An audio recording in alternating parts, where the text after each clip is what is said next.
Rubina. And I'm Layla. Was that too aggressive? You said that so perky. Welcome back to our channel, Elementary, my dear. Where we make nutrition science easy for you to digest. Today we're talking about Dr. Gundry's anti-lectin crusade. The plant paradox, as he likes to call it. So make sure you hit that subscribe button so you never miss one of our videos. First of all, who is Dr. Gundry? Other than being the bane of our existence, he also used to be a cardiovascular surgeon. He's the author of the fairly popular book, The Plant Paradox. And we're going to be talking about some of his strong nutrition philosophies and what we think about them. And I remember when The Plant Paradox came out, it was pretty popular. I feel like Dr. Gundry is somehow creeping his way back into popularity somehow. I think he released a book more recently. People were talking about him again. When that book, The Plant Paradox, came out, it kind of took over a lot of nutrition conversations, I think because he was basically implying that, plants may not be as good for us as we've been told, which goes against a lot of traditional nutrition advice. A good place to start here is, how did Dr. Gundry, go from being a heart surgeon to a nutrition expert?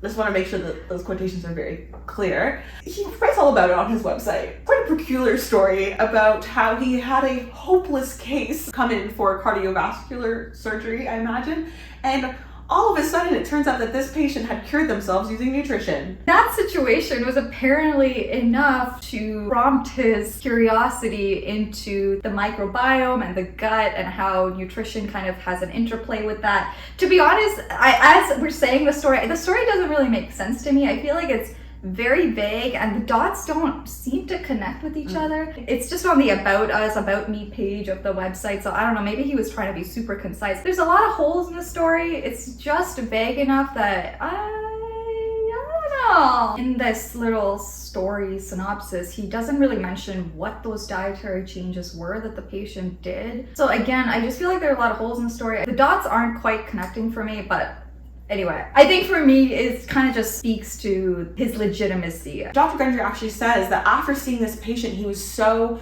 moved by his story that he actually ended up losing 70 pounds in a year, even though before that he was focusing on nutrition and exercising. But seeing this patient apparently changed his mind about nutrition so much. And no details on what exactly those changes were. I'm reading this and I'm like, I don't really feel like I've learned anything other than you were a surgeon and now you're selling books and have a podcast. The book, The Plant Paradox, is based around this idea that our notions of what is healthy and our notions around eating plants being good for health are completely wrong. He has all these ideas as to why and how plants lead to basically every disease. I think the biggest piece of his perspectives and his Gundry diet is about lectins. He feels that lectins are basically the cause of all the disease states that are quite common in North America. We'll get into what exactly lectins are and what the research is on that very soon. Essentially, he feels that back in the good old days, we as in humans had a natural defense system against lectins. Our gut microbiome, our gut mucosa, our behaviors like when it comes to food preparation, things like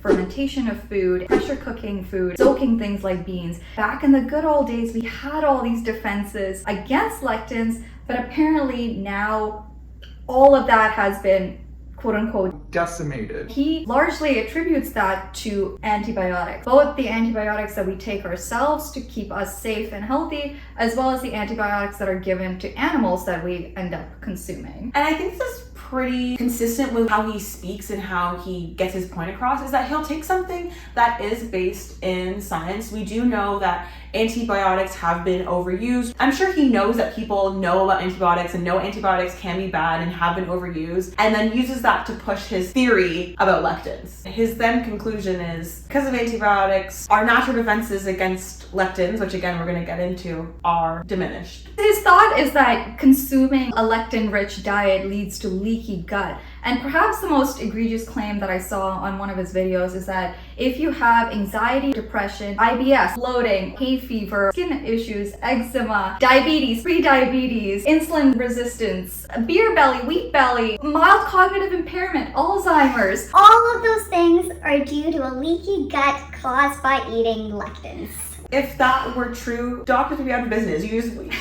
Just stop eating lectins and whatever disease you have is cured. The list of things that he lists goes on and on and on. For me, a big red flag is whenever someone, whether it's a doctor, whether it's someone on YouTube, whether it's some sort of wellness influencer, as soon as someone makes a sweeping claim, a broad absolute statement that's supposed to apply to everyone, and it's so absolute, doesn't have the tiniest bit of nuance, to me, that's immediately a red flag. It immediately diminishes all credibility. Also, for things like mental health conditions like anxiety and depression, we know those are so multifactorial. Environmental interplay, there's genetic interplay, there's so many things at play. To come in and say that you know better than scientists and doctors who specifically specialize in that area and say that one specific compound or type of compound in a diet is causing this is just, it's ridiculous, narcissistic in a way. Also, you're a heart surgeon, sir. Like, sit down, stick to operating on hearts. I just don't know how, as apparently like a man of science, someone who's in the medical community, you can look at the bulk of the literature and just completely throw that away to support your own narrative. So we've mentioned the word lectin quite a few times. You might be wondering, okay, what is this? Lectins is actually a very broad category. They're actually found in almost every living thing, and it really just refers to a protein that likes to attach itself to carbohydrates. The lectins are found in animals, plants, bacteria. This class of proteins actually serves actual physiological functions in these organisms. But there are certain lectins that are found more abundantly in things like legumes and lentils and certain vegetables. And these are the lectins that Dr. Gundry specifically goes after and very much advocates for everyone to eliminate eating them, removing them from their diet. The Gundry diet is essentially a lectin-free diet. That was his plant paradox, is that since we think of vegetables as healthy and good for you, eating, legumes and certain vegetables is what's making you sick. Which I find a very interesting argument, because he uses the same thing that everyone says, like, oh, over the past how many decades, people are getting fatter and people are getting sicker. But then his culprit, rather than everyone else saying it's, processed food, it's fast food, it's sugar, it's whatever people are saying it is, his idea is that it is actually beans. We're all eating too many beans, and that's why we have obesity, mental health issues, diabetes. The weirdest hill to die on, a lot of the vegetables and legumes, plant-based proteins. We know that these types of foods, people are eating less and less of them. The mathy. I never thought I'd say that. You might be wondering what his concern is about lectins. Essentially, as we said, lectins are proteins. Our body is full of proteins. Part of how our immune system works is by identifying proteins and seeing if something is foreign or not, whether it's an invader or whether it's part of our bodies, and then kind of reacting accordingly. Dr. Gundry believes that a lot of our body proteins are similar to the chemical structure of lectin proteins, and therefore our immune system gets confused or thinks that, ooh, this is a little too similar, I better attack this body protein just in case it's a lectin. And he believes that ultimately, over time leads to disease. If you didn't have a background in science, that seems like it makes sense. When Dr. Gundry speaks, he often uses terms that are very science-based, and then we'll use some scientific theory and then make a claim that's completely made up. Lectins is a very broad group of molecules. You have to be very specific, when you're talking about what lectins are people actually eating. How would those lectins be interacting in your body? Or he'll say they're in your joints, or they're going to cause Parkinson's in your brain. What is the mechanism for the lectin in beans even getting there? Dr. Gundry is actually not the first person to raise the alarm about lectins. There was actually a naturopath in the mid 20th century. It was actually the naturopath who invented the blood type diet. So he's legit. He sounded the alarm about lectins. He talks about this blood type diet man, talks about how the blood type diet guy, he was criticized for pseudoscience, and then he goes to say, but it wasn't pseudoscience, it's all real science. But he has no basis. Well, it matches what he thinks. So therefore it's science. Because that's how science That's works, how science right? works. Whatever you want to be true is true. I think it's also the magic of Google, because Google is so good that you can type anything in and you are going to find what you typed in. Absolutely. So it's easy to be like, oh, see, it's true. Look at this. All these people wrote stuff. I feel like that's kind of the critical thinking functioning level that Dr. Gundry's at. Do it that way you will. He takes a lot of his inspiration from a pseudoscientist naturopath. Ultimately, Ultimately, Dr. Gundry thinks that lectins are causing a lot of damage to our gut microbiome, damaging all the good bacteria in there, causing a lot of disease.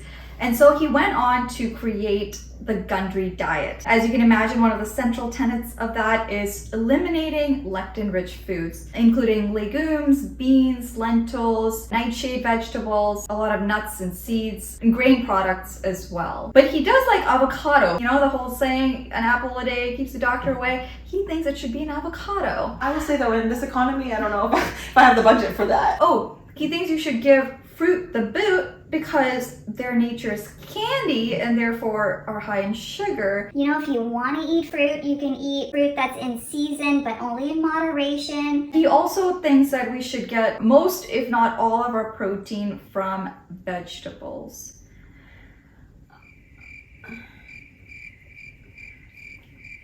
He has a great example on his website. Half a cup of cauliflower has almost a whole gram of protein. Which I feel is an argument against what he just said. Yeah. But just for context, typically people should have about 1 gram per kilogram, maybe a little less, maybe a little more, depending on what you're doing, of protein per day. I weigh around 60-ish kilos. That means I would have to have 30 cups of cauliflower to meet my protein needs. But not even, you wouldn't get all your amino acids that you need. Yeah. I'd end up with a deficiency. 100%. Yeah.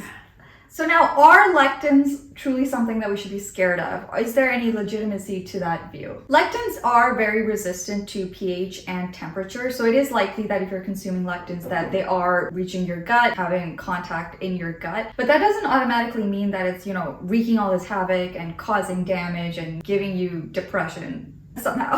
A lectin is not one thing. It's not like even like water. We know water is like a specific H2O is water. There are over 500 different types of lectins that are in plant foods. They're all very different. For example, what Dr. Gundry likes to point out a lot is that ricin, which is a poison, is a type of lectin. But just because ricin is poison and is a lectin doesn't mean that all lectins are poison. That being said, we do know that some lectins can be harmful. So for example, in things like beans and legumes, they are rich in a particular lectin called PHA. When consumed raw and your body is exposed to that particular lectin, that actually is known to be toxic. However, as you probably know, no one is really consuming things like beans and legumes in their raw form. As a species, we have known this for thousands and thousands and thousands of years. Dr. Gundry is not bringing us any real new information here. Also, just from like a pure taste standpoint, no one's eating raw beans. There are people who get sick from eating undercooked beans. But,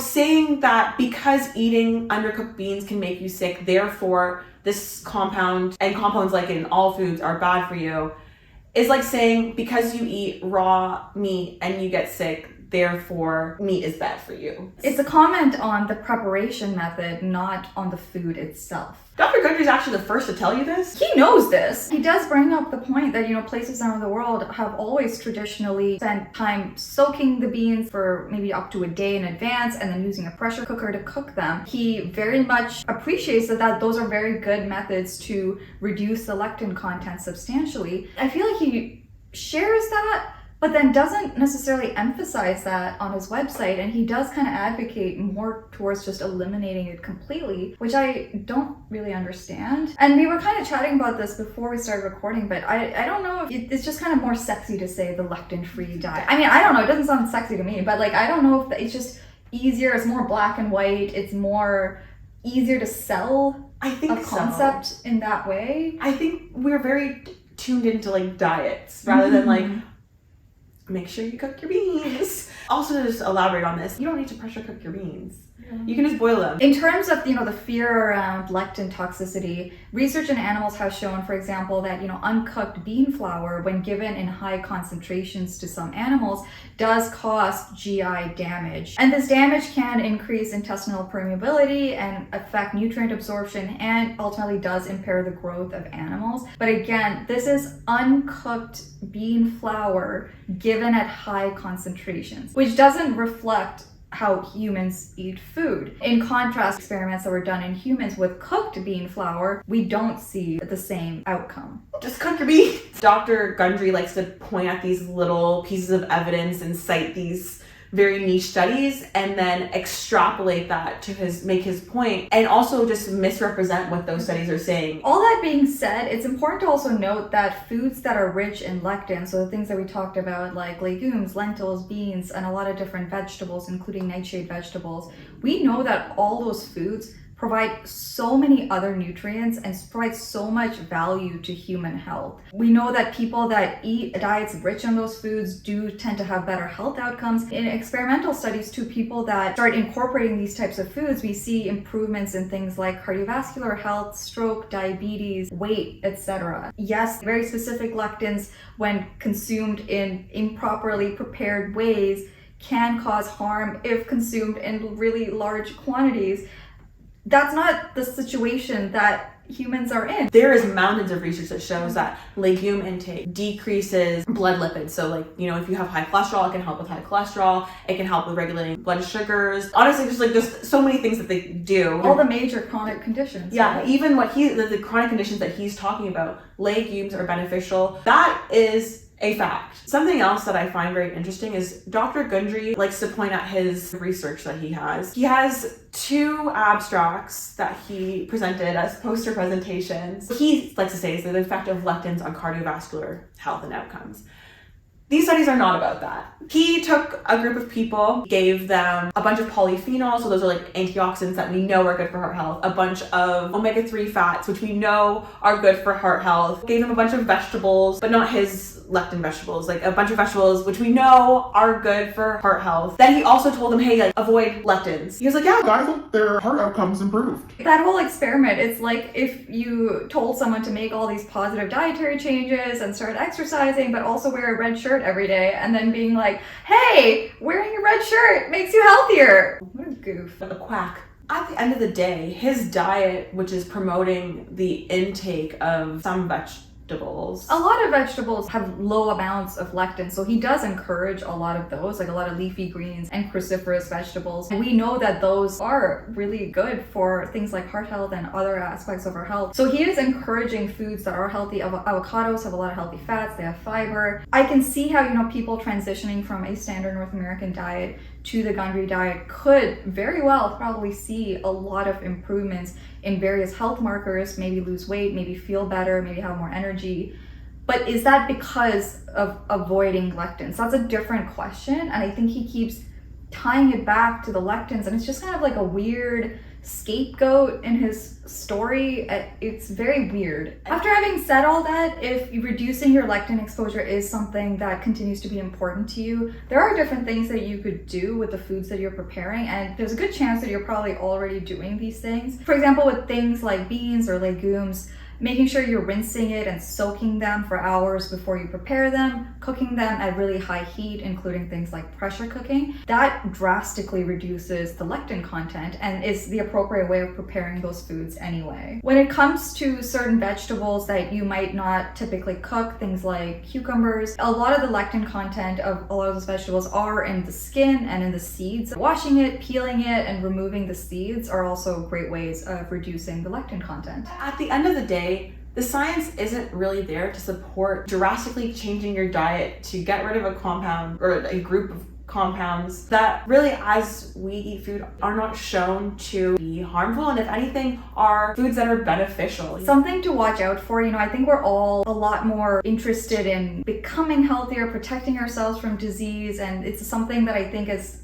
becoming more and more important to a lot more people. We're seeking out information, we're trying to find trustworthy sources, and I think seeing that someone is a doctor and a heart surgeon, no less, it seems to speak to their credibility. We've kind of harped on this before, but just because someone's an expert in one field doesn't mean that they're an expert in other fields. Nutrition is its own domain of health. There are so many people online that claim to be experts in nutrition, trying to make a quick buck, making these sweeping claims, selling you these programs, selling you these diets, telling you to eliminate certain foods and only eat certain foods and eat these very specific amounts of this and take this one very specific supplement, that's an immediate red flag. This man's just making a lot of money. He's using this to make a lot of money. And we were talking about this, and I honestly do not believe that he believes what he's saying, because, you know, the citations he uses, A, most of them don't even say what he says they're saying. B, some of them are like, what is it, the Los Angeles, what was it? The Los Angeles News Today or something like that. Like, as someone who has an education in science,